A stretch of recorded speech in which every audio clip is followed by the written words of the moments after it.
Hello everyone, this side Manish Guliani. In this video, I am going to explain some financial terms.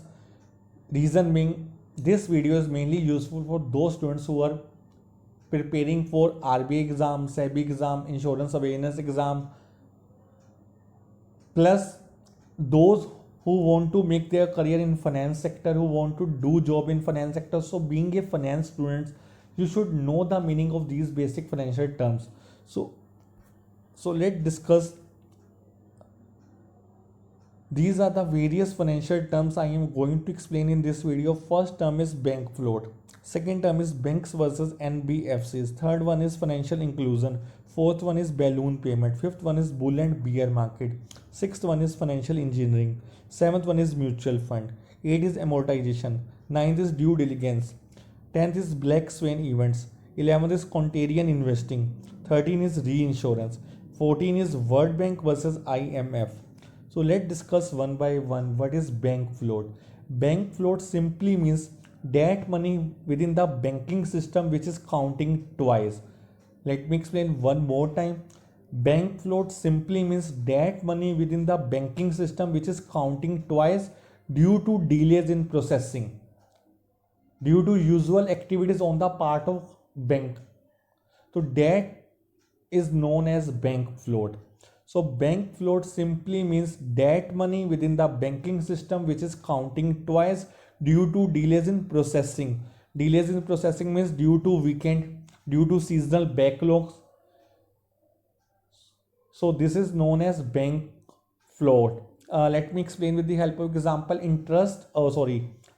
Check deposited into bank but not credited by bank. आपने cheque bank में deposit किया but bank ने आपके account में credit नहीं किया. Now you will make assumption कि check तो मैंने डिपॉजिट कर दिया तो मेरे अकाउंट में तो पैसे आ गए, बट अभी आपके अकाउंट में आए नहीं क्योंकि बैंक ने क्रेडिट नहीं किया.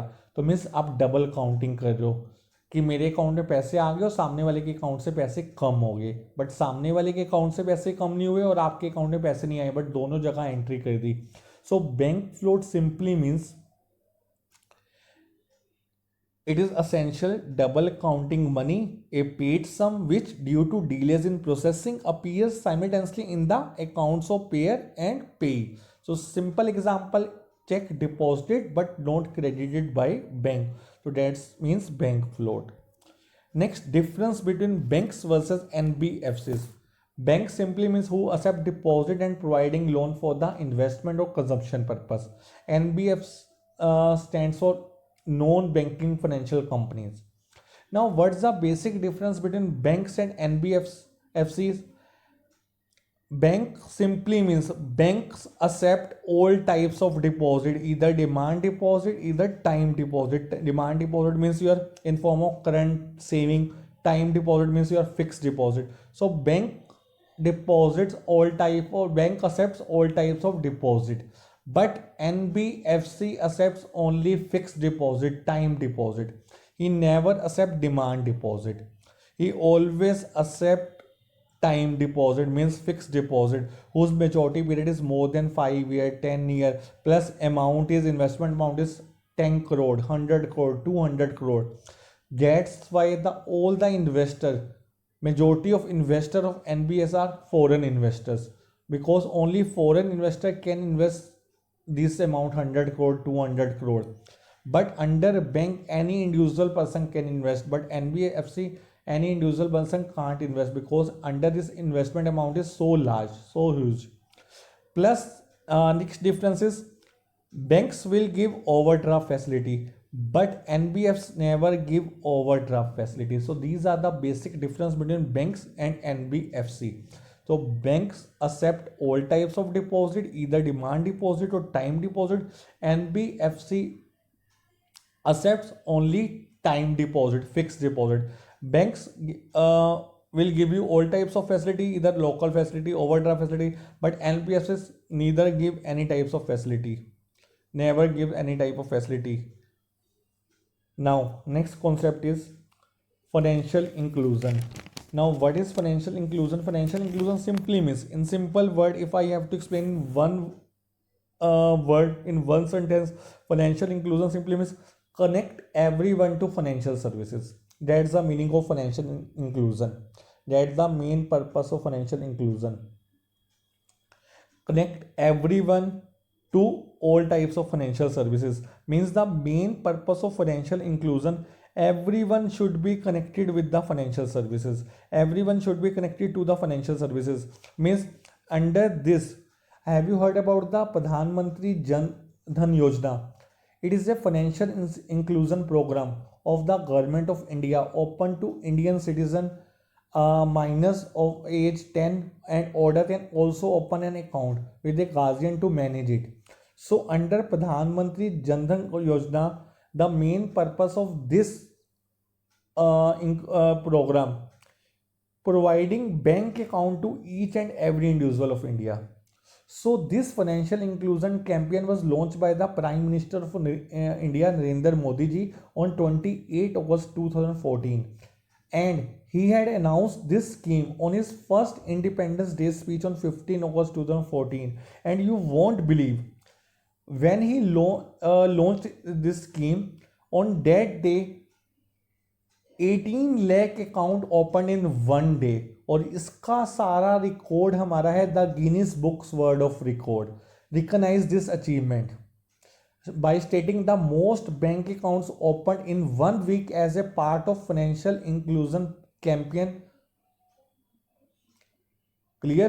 तो financial inclusion simply means connected everyone to financial services. That's the meaning of financial inclusion. Next one is balloon payment. Now what is balloon payment? Balloon payment simply means it is a lump sum payment which is attached to a loan, mortgage or a commercial loan. Let me repeat one more time. On commercial loan, it never applicable on residential real estate loan, always applicable on commercial loan in case of if you want to investment in real estate. So balloon payment is a lump sum payment which is attached to a loan, mortgage or commercial loan, and this payment is usually made towards the end of loan payment. Let me explain with the help of example. Suppose a person ABC takes a loan of 10,000 rupees for 10 years with 10% interest. Means he has to pay his loan in installment, and installment period is 10 years, and interest amount is 10%. So means every year he has to pay 1000 rupees plus 100 rupees interest amount. Means every year he has to pay 1100 rupees. So first year he has paid 1100 rupees, second year he has paid 1100 rupees, third year, fourth year, fifth year, sixth year, seventh year he has paid 1100 rupees. Now at the starting of 8th month, when 8th month comes, he realizes now I can pay my full amount to my creditor. So he goes to his creditor and asks how many installments are left. Creditor said your 3 installments are left and your amount is 3300. 8th month, 9th month, 10th month. So he requests to his creditor, can I pay my whole amount at one time? Means can I pay my whole installment of 9 month and 10 month in 8 month along with 8 month installment? So if I pay my whole installment, means rest of my installment of 9 month and 10 month in 8 month, then how much incentive, how much concession you will give to me? Then the creditor said if you pay your total amount is 3300, if you pay whole amount at one time, means in 8 months you will pay the payment of 9th month and 10th month, then you have to pay your total amount is 3300. Now you have to pay suppose you have to pay 3000 rather than 3300. Now you have to pay 3000. I will give you a 300 concession if you pay whole amount in 8 months, and he is ready to pay 3000 because he is getting 300 rupees concession. So last installment when he paid 3000 rupees, that installment is known as balloon payment. When a person gets some concession on principal amount as well as interest amount, so last installment including principal or plus interest, but get some concession, so last installment is known as balloon payment. Now he has to pay 3000 rather than 3300. So he is getting 300 concession. So last installment is known as balloon payment. Clear?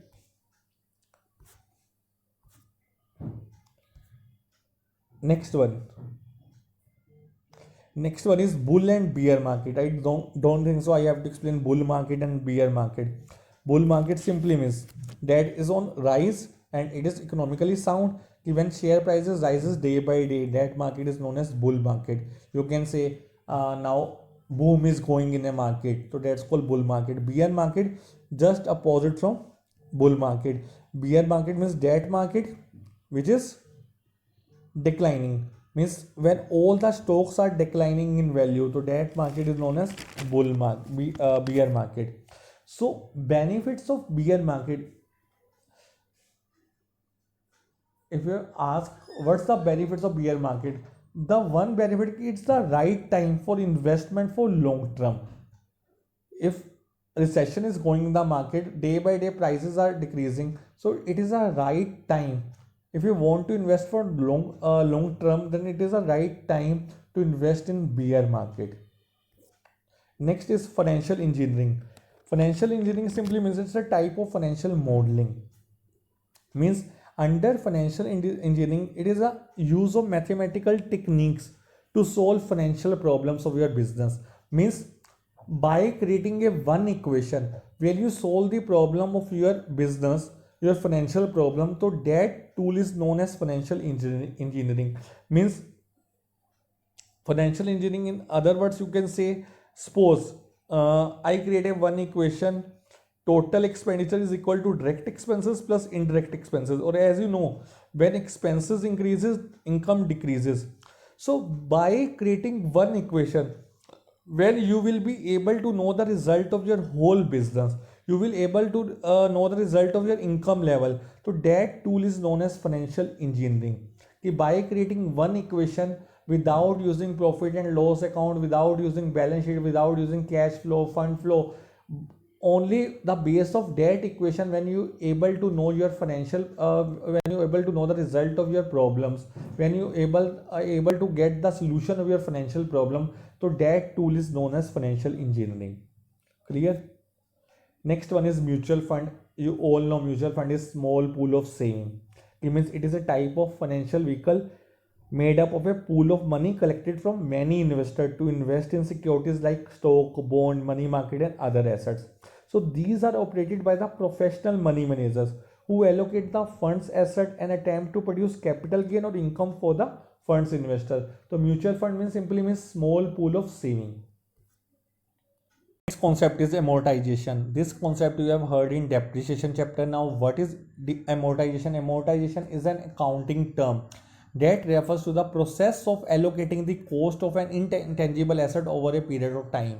It also refers to the repayment of loan principal over time. Let me explain with the help of example. Suppose XYZ company owns the patent right on a piece of technology and the patent lasts 15 years.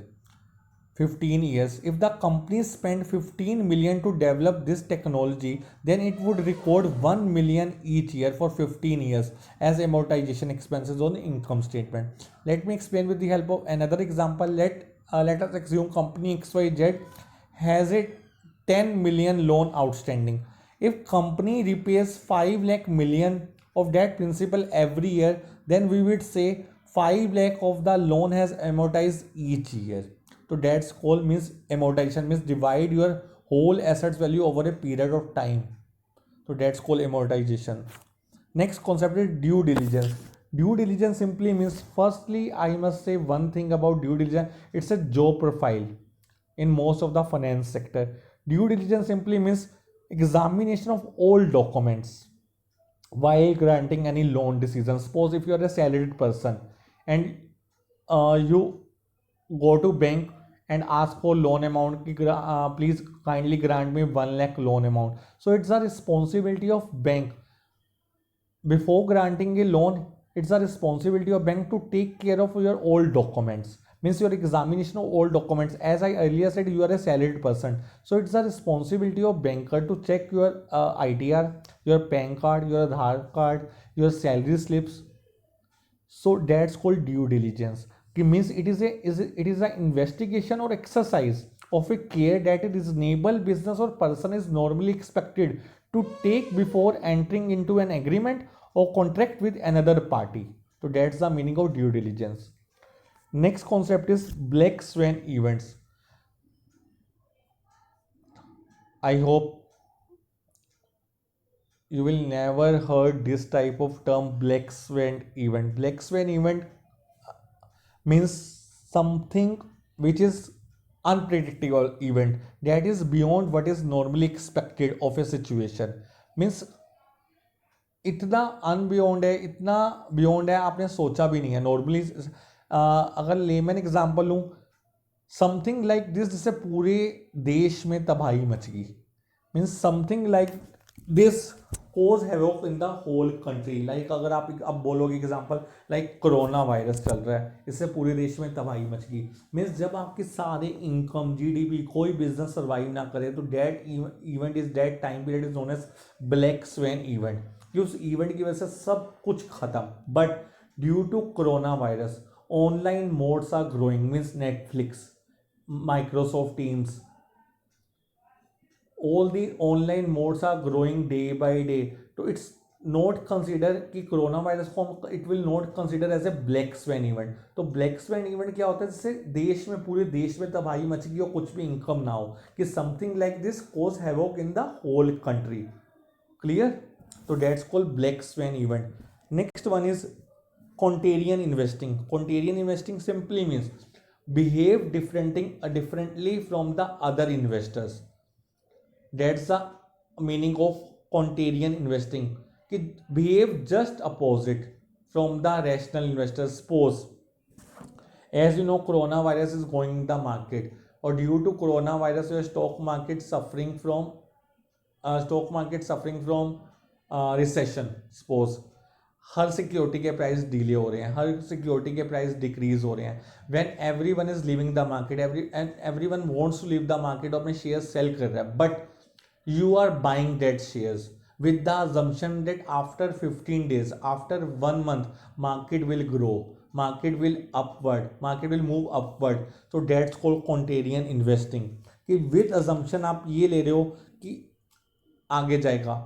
तो that's called contrarian investment, कि when everyone live in market selling share, but you are buying with assumption that everything will be fine one day, everything will be fine after 10 days, 20 days, near future. So when you behave differently from other investors, that's called contrarian investing. Next is reinsurance. Now as per name's list, reinsurance simply means, reinsurance is insurance that an insurance company purchases from another insurance company to insulate itself from the risk of major claims event. कि जब insurance company एक अपनी दूसरी insurance company से risk अपना insurance करवाती है, तो that's called reinsurance. Suppose आपको इंश्योरेंस चाहिए, यू नीड लाइफ इंश्योरेंस, तो आप LIC चले गए, आपने इंश्योरेंस पॉलिसी ले ली. अब LIC में अगर सपोज कभी सोचा है, अगर सारे बंदे एक ही दिन आ जाए अपनी सारी पॉलिसीज क्लेम करने, तो LIC कहाँ जाएगी? So that for this purpose, to reduce this risk, to reduce this fear of uncertainty, उसने क्या कर दिया, अपना भी इंश्योरेंस करवा लिया फ्रॉम अनदर कंपनी. और LIC अपना इंश्योरेंस किससे करवाती है?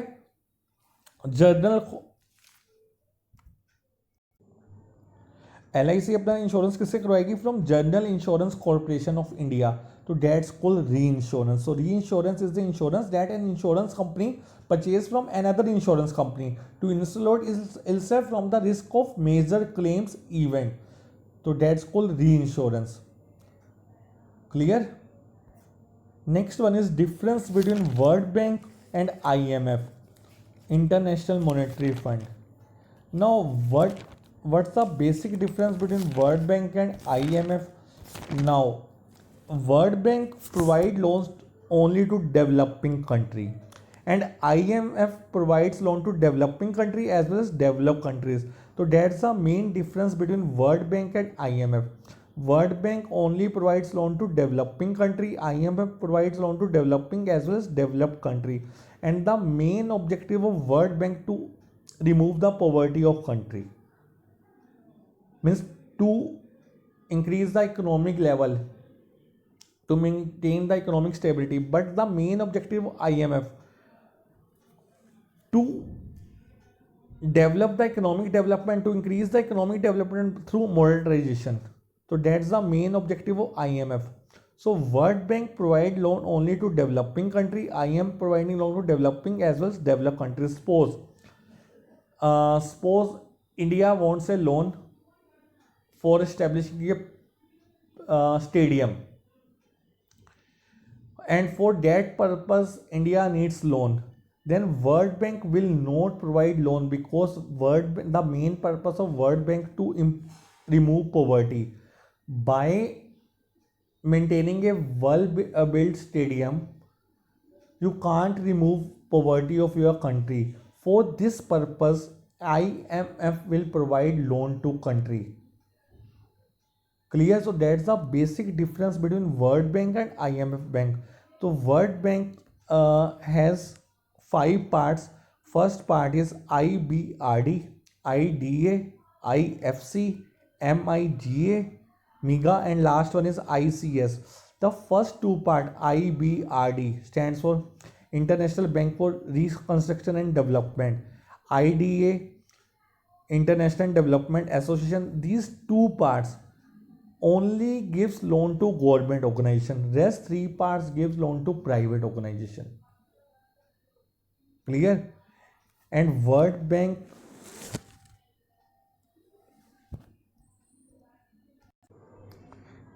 and the World Bank will charge membership fees from their membering country.